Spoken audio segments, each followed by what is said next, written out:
de regresso com a segunda parte do nosso consultório de hoje. Mais à frente vamos voltar a abrir as portas deste espaço a questões relacionadas com a enxaqueca ou a especialidade de neurologia. Já sabe que o nosso número de telefone está disponível para receber a sua chamada, para receber a sua inscrição e depois então poder participar, colocar aqui em direto todas as suas questões ao Dr. Paulo Simões Coelho, médico neurologista. O número é o 22-508-3297. Ligue agora enquanto acompanha esta nossa próxima conversa aqui no consultório ou partilhe toda esta informação por escrito através do endereço de e-mail consultório@portocanal.pt. Estou a ver aqui que está em imagem a passar, o número de telefone também o endereço de e-mail e por isso vai certamente facilitar a sua inscrição. Para já vamos deixar aqui uma mensagem importante e vamos falar da incapacidade, aliás, da deficiência de iodo, um problema de saúde pública que, claro, também merece aqui a nossa atenção no programa consultório. É nosso convidado o Dr. Miguel Rego, nutricionista, especialista em nutrição comunitária e saúde pública, a quem agradeço por estar aqui no consultório. Obrigada. Eu agradeço o convite. Muito obrigada também por nos ajudar a esclarecer esta questão, a explicar o porquê da sua importância. Portanto, Sr. Doutor, antes de descobrirmos os riscos e, de facto, vamos passar um bocadinho à prevenção, quais são as principais fontes de iodo na alimentação e porquê é que a ingestão destes alimentos pode ser um problema para alguns grupos? O iodo é um elemento muito importante porque ele faz parte de um conjunto ele é utilizado num conjunto de hormonas, nomeadamente hormonas da tiroide, e ele é fundamental para que essa glândula funcione adequadamente e ela tem um papel fundamental na nossa vida, nomeadamente na regulação do nosso metabolismo, na regulação da nossa temperatura corporal, e há fases na nossa vida, e particularmente na vida de uma mulher jovem, em que a presença de iodo e uma boa ingestão de alimentos ricos em iodo são fundamentais para, no período da pré-conceição, na conceição e mesmo na amamentação, poder haver aqui um aporte adequado, que é fundamental, por exemplo, para a criança que está a ser gerada, ter um bom desenvolvimento cognitivo, um desenvolvimento neuronal do seu cérebro, e por isso é um aspecto que é fundamental, poder fazer-se uma avaliação adequada dessa ingestão e depois, caso seja necessário, particularmente nestes grupos mais vulneráveis, fazer-se uma suplementação deste elemento. Para a população em geral, é algo que está um bocadinho esquecido, não se fala muito sobre este déficit de iodo. É uma questão muito importante e interessante, da qual tem havido nos últimos anos muita investigação, particularmente em Portugal. Foram feitos já há uns anos atrás uma avaliação da prevalência da baixa de iodo em mulheres em idade fértil e os dados são interessantes. Para perceberem a dimensão do problema, apenas 1 em cada 6 mulheres tem uma quantidade, uma ingestão adequada de iodo. Nas regiões autónomas da Madeira e dos Açores, isto já ainda era mais baixo, era 1 em cada 100. Então consegue-se perceber a dimensão do problema. Ainda mais recentemente, um outro estudo também chegou à mesma conclusão de que a ingestão de alimentos ricos em iodo é baixa e isso pode trazer, depois, acarretar algumas consequências em termos de saúde. E nós temos que pensar, por exemplo, no bócio como sendo aquela manifestação, a dilatação da tiroide e ficar com o pescoço muito dilatado é uma das manifestações da falta de iodo. O hipotiroidismo, a diminuição do funcionamento da glândula tiroide, pode também ficar a dever-se a uma deficiência de iodo e por isso nós conseguimos perceber a importância que este elemento tem e o que é necessário estarmos atentos para avaliarmos se há ou não uma baixa ingestão. E isto também é fácil de fazer, através de uma análise na urina consegue-se perceber qual é o nível de iodo que se liberta na urina, a iodúria, e perceber se há ou não necessidade de fazer uma suplementação para compensar alguma deficiência que exista. E quais são as principais fontes de alimentação ricas em iodo? As principais fontes são de origem animal, fundamentalmente estamos a falar de pescado, estamos a falar, por exemplo, de bacalhau, do camarão, de algum marisco. Algumas algas também têm um teor elevado de iodo. E depois temos os laticínios, o leite, o iogurte e os ovos. Portanto, pode parecer que num plano alimentar saudável as pessoas vão incluir todos estes alimentos, mas depois há aqui algumas restrições, nomeadamente as dietas vegetarianas e as veganas, não é? Sim, exatamente. Existem alguns padrões alimentares que carecem de uma orientação mais específica para se poder acautelar alguma deficiência de iodo. Mas pensando mesmo nos indivíduos que têm uma alimentação omnívora, podemos não ter uma ingestão adequada de alguns destes alimentos.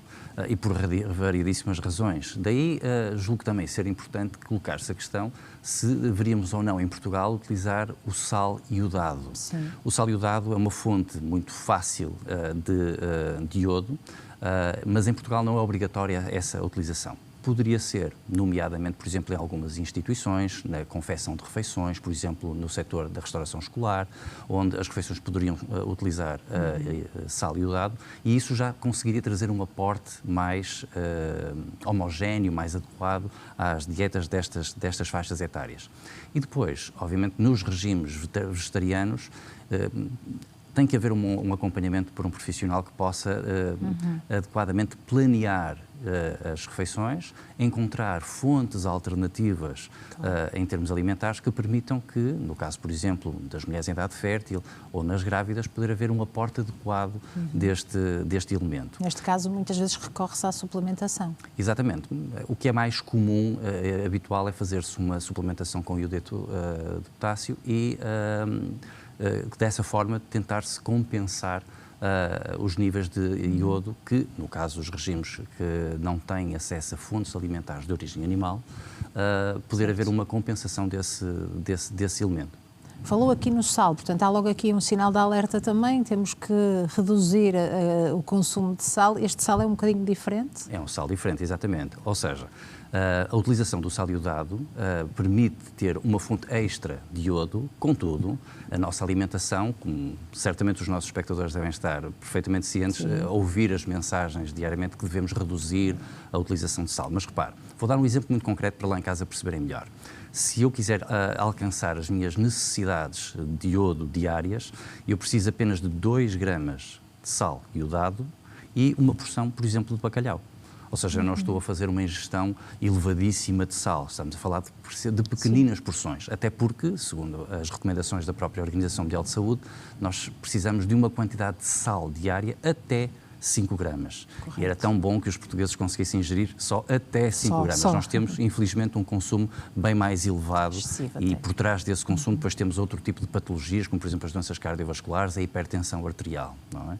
Por isso, o sal iodado é uma alternativa, mas num conjunto de um plano alimentar que inclua várias fontes, que permita que haja aqui uma alimentação mais equilibrada, mais saudável por isso também. E qual é a dose diária recomendada de iodo? O iodo, a dose diária deve ser em torno dos 150 microgramas. Estamos a falar, por exemplo, para um adulto, um jovem, 150 microgramas, é uma quantidade muito pequenina, é a quantidade diária recomendada. No caso da suplementação, quando estamos a falar, por exemplo, de mulheres em período pré-concepcional ou mesmo durante a gravidez e na amamentação, essas necessidades aumentam e as recomendações da Direção-Geral da Saúde apontam para uma suplementação que vá até às 250 microgramas por dia.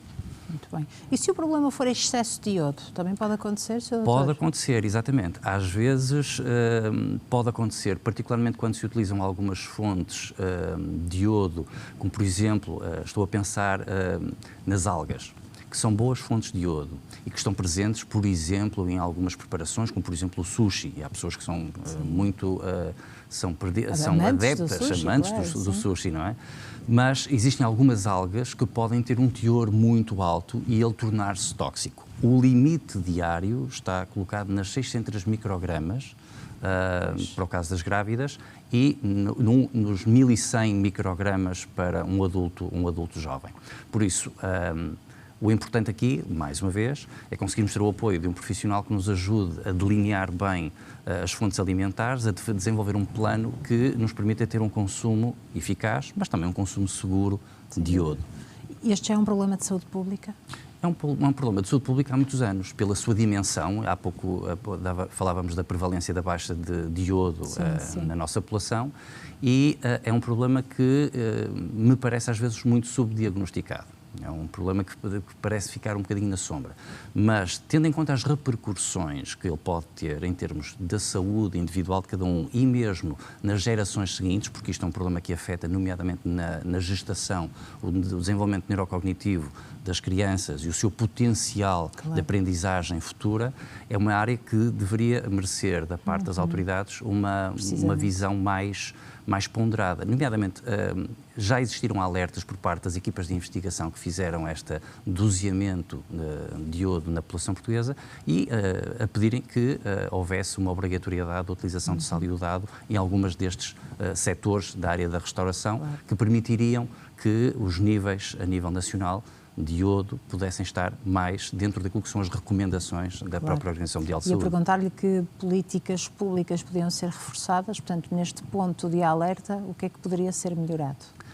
Poderia ser melhorado, obviamente passa por fazer-se uma avaliação adequada da população, continuar a fazer-se uma monitorização dos níveis de iodo. Isso para sabermos a dimensão do problema. Não é uma análise pedida com regularidade, por exemplo, pelo médico de família? É uma análise rápida e uma análise simples que pode ser pedida e por isso as equipas médicas estão cientes disto e tem que haver esse trabalho de prevenção.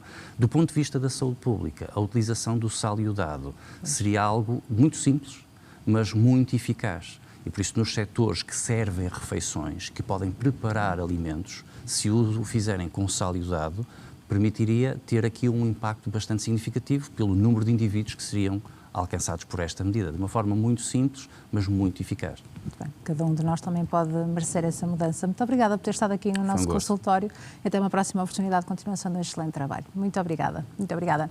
Ora, vamos agora falar aqui de outro assunto que também merece a nossa atenção. A enxaqueca, uma doença incapacitante que interfere na rotina de milhões de pessoas. Vamos depois abrir as portas deste programa para que possa também participar, ora, esclarecer as suas questões, partilhar connosco o seu testemunho, dividir também connosco a sua opinião. Para isso, precisamos que marque primeiro o número de telefone dos 508-3297 ou que nos escreva para no endereço de e-mail consultório@portocanal.pt. Nós vamos fazer um curtíssimo intervalo e regressamos bem perto então das 4 da tarde e uns minutos consigo desse lado. Até já.